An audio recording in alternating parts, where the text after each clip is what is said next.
This is the VOA Special English Technology Report. Google is preparing for changes in its privacy policy beginning March 1st.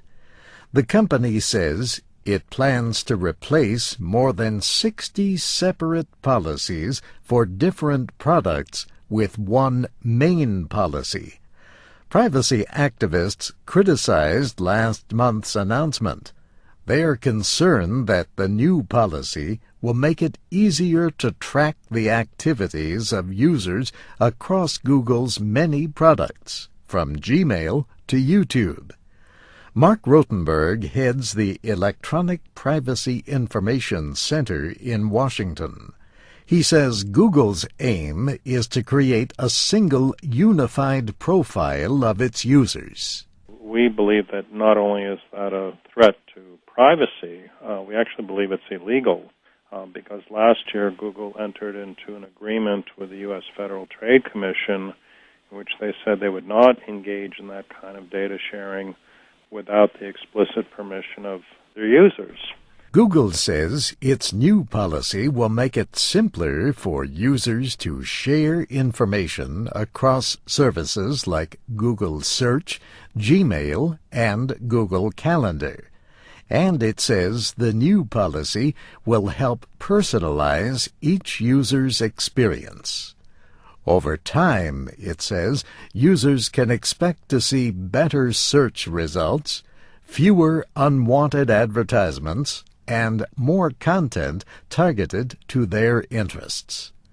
But Mark Rotenberg says, in return, people who choose to use Google will lose control over the information they share. The type of information you might provide for an email service, for example, such as your address book, which contains private information, is different from the type of information that you might provide for a social network service, where people purposely make information publicly available to their friends. Mr. Rotenberg says these two kinds of services should be kept separate. By trying to combine these two services, in our view, Google is actually undermining a very well-established expectation of privacy, particularly for popular Internet services like electronic mail. Critics also see a bigger problem with Google's new policy. The plan would not give users a choice to opt out of the data sharing. In our view, if people want to make their personal information available, they certainly should have the right to do that.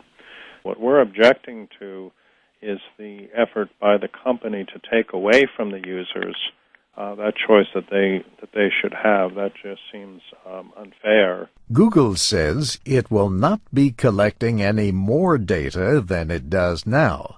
And it says users will still be able to control many privacy settings. For example, they can disable their search history and set Gmail chat to off the record.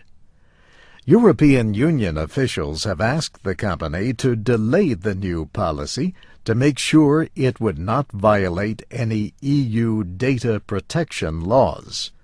Mark Rotenberg thinks the Federal Trade Commission in Washington might also try to block the new policy. And that's the VOA Special English Technology Report, written by June Sims.